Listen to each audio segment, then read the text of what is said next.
What's up, guys? So here are my picks for UFC on ESPN: Santos versus Teixeira, and hopefully we can continue this awesome streak that I've been having. Last two events were pretty amazing as far as results. It's funny. After UFC 254, I said that it was my best event of the year so far with as far as picks because it was almost perfect.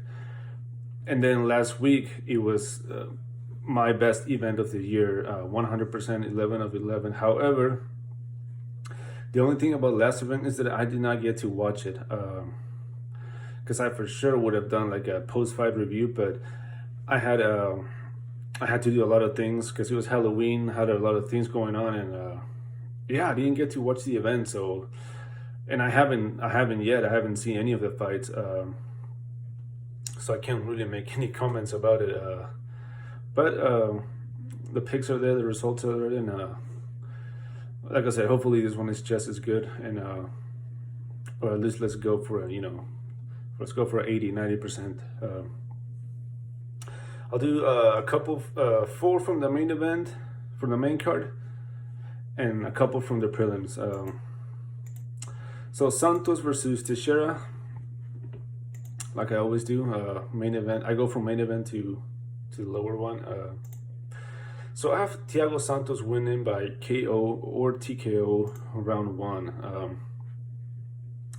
The last time that we saw Santos fight was against John Jones, like around, how long ago was it? Like a year and 3 months ago, and it was a split decision loss to Jones. And I remember that watching it the night, I was one of the people that I thought Santos won that fight. And I remember so did a lot of people. And what was amazing about it is that Santos was fighting with the busted knee since the end of round 1. So, and even though he had that, Jones was not able to finish him, and Jones was not able to dominate him. So that just shows you how, I don't know if to say just how good Santos is or how much Jones has kind of declined to not be able to finish a former middleweight with a busted knee, I guess you can gauge that however you want, matter of opinion, but you see, in my opinion, Jones should have been able to destroy Santos once the knee got busted, but I mean, it's whatever. And I tried to rewatch it last time. I think I gave 1 and 2 to Santos, 3 and 4 to Jones, and I think round 5 was the one that maybe some people had it Jones, some people had it Santos, but yeah, split decision loss for Santos. A lot of people think he won. Before that, Santos was on a roll. I mean, he knocked out the current champion, Blakovic. Before that, Manuwa knocked him out. Before that, Eric Anders beat the crap out of him. Before that, he decisioned Holland, but he beat the shit out of Kevin Holland. Santos is a very... he was losing to Blakovic, though, so I will say that, up until he landed that punch. It's not like he went there and just completely steamrolled through Blakovic. Before that, Teixeira... and Teixeira last fight was against Anthony Smith. First thing to point out, Teixeira, 41 years old, so I always talk about age on my videos, and usually I say that mid to late 30s is when things start to slow down. Teixeira's already 41, so way past that age. However, in his last fight, he showed that he hasn't really slowed down, and his cardio still looks as amazing as it always has.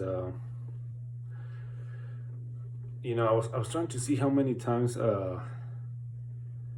he has been finished. So Teixeira has only been finished 3 times. One looks like it was his first fight ever, almost 20 years ago, and inside the UFC it was only Gustafsson and Anthony Johnson, the only ones to finish the guy. In his last fight versus Anthony Smith, that first round, the reason why I'm picking Santos to win by knockout round 1 is because against Smith, round one. Smith was landing a lot of shots, and I am convinced had those shots been landed by Santos, well, I don't know, because when Teixeira fought Cutelaba year and a half ago, see, round one, Cutelaba landed a lot of big shots on him, but then he punched himself out and Teixeira outgrappled him and submitted him. But I mean, Teixeira has shown that he has a pretty powerful chin. So who knows, you know, and Cutelaba punches hard. So maybe he will be able to survive, you know, the punches that Santos throws at him, especially Santos having, well, a year and 3 months is not too long of a layoff, but I mean, I do believe that had the shots that Smith landed on Teixeira, they would have hurt Santos. I'm sorry. The punches. I'm sorry. There's noise out there. The punches that Smith landed on Teixeira, had they been from Santos, it would have knocked him out. But I'm confident on this one, but I'm like 80-20. I do believe that, like I said, the cardio from Teixeira has shown that he can go several rounds. I mean, he finished Smith round 5, and he was going hard. So, you know, who knows if this goes into the later rounds, whose cardio will be better. But I'm like 80-20 Santos. But Santos KO, TKO round 1. Then before that, we have Arlovski versus Tanner Boser. Same pick as the main event. I have Boser by KO or TKO round 1. Age comes again on this one. Arlovski, 41 years old. If you look at Boser's last 2 fights, not only has he shown that he has a lot of speed for that division, but he has a lot of power. The one common opponent that they have is Philip Lins, which is Arlovski's last opponent, and Boser's second to last opponent. Arlovski took him to a decision, a solid decision, solid victory. Boser knocked him out round 1 and if you've seen that fight, and when he knocked him out, the speed and the combinations that he showed were pretty amazing for a heavyweight.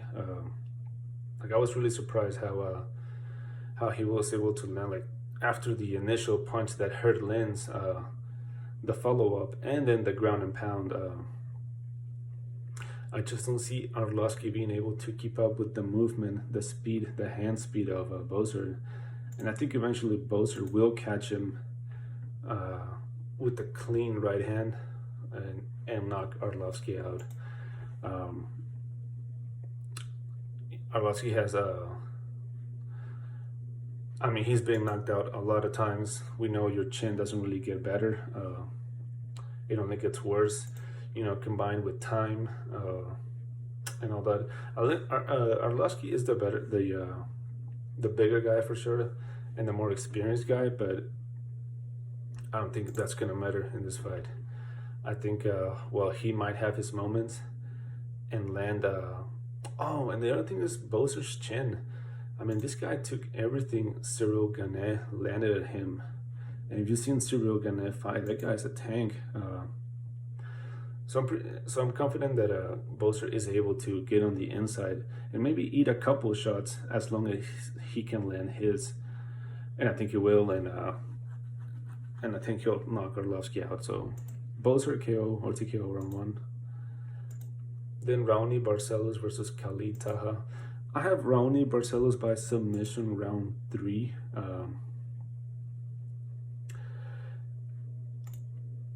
I just see this fight going. If you see Khalid Taha's last fight versus Bruno Silva, Bruno Silva was not able to. I feel like Bruno Silva lost that fight because he got tired. So he was not able to take Khalid Taha down round 1, but he controlled him 95% of round 2 on the ground. And then round 3, you could tell that he was winded. On top, I'm not going to say that he was only winded. I will say that on top of all the punches that Khalid Taha had landed on him, I think it was a combination of both that gave Taha the win. However, that fight got turned into a no contest because they found some sort of PEDs on Khalid Taha. So was he juicing? I don't know. I don't know exactly what the substance was. I'm not gonna pretend I do. But the fight has been officially changed into a no contest because of illegal substances. So who knows? You know, was he on the juice? Is he not on it anymore? Has his performance dropped because of it? Who knows? We'll find out. Ronnie Barcelos' last fight was against Said Nurmagomedov, and to point out, you know, I think that the thing that gave Barcelos that victory was the grappling. Round 1 was a stand-up battle, but round 2, towards the end, Barcelos was able to get him down and take his back and finish the round on his back. Most of round 2 was also stand-up battle, and then round 3, most of it was also stand-up battle, but towards the end, Barcelos was actually able to take him down, get him on the ground, and take his back and control him for like 2 minutes. So, you know, that shows you that he can still grapple even on the later rounds. That's why I'm picking Barcelos by submission round 3. It could also be round 2. Very well. I don't think round 1. I think Taha will be able to stop the takedowns round 1 and keep the fight standing, where he has a chance because the guy has power. So for sure, puncher's chance for Taha. But I think eventually round 3, after all the clinch and grappling attempts from Barcelos, he'll eventually get him down and submit him. So Barcelos submission round 3.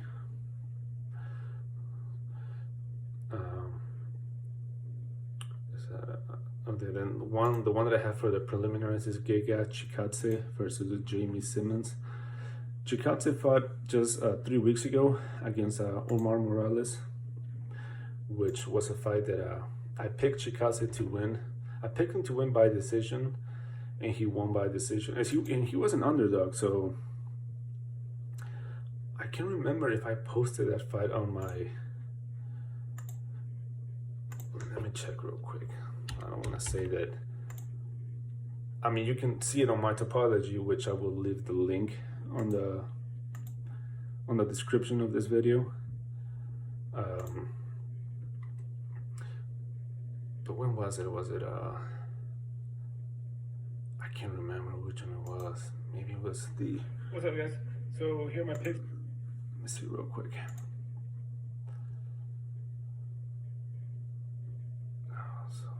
No, I don't think I talked about it. But like I said, you can verify it on my topology. So I picked Chikadze to beat Morales by decision. He beat him by decision. Completely, absolutely outstriked him. It was a striking clinic. I think this fight is going to be a repetition of that. Running out of time here. Jamie SImmons, I saw his second to last fight against Morgan Sickinger, which he won by TKO round 1. But still, you could tell that just if you watch the fight and you compare it to Chikadze, you will see that the difference in technique and level is just very obvious. I think Chikadze will completely outstrike him and get a KO or TKO round 2, possibly round 1. And then the last fight I'll talk about is Alexander Romanov versus Marcos Rodrigo de Lima. I have Romanov by submission round 1.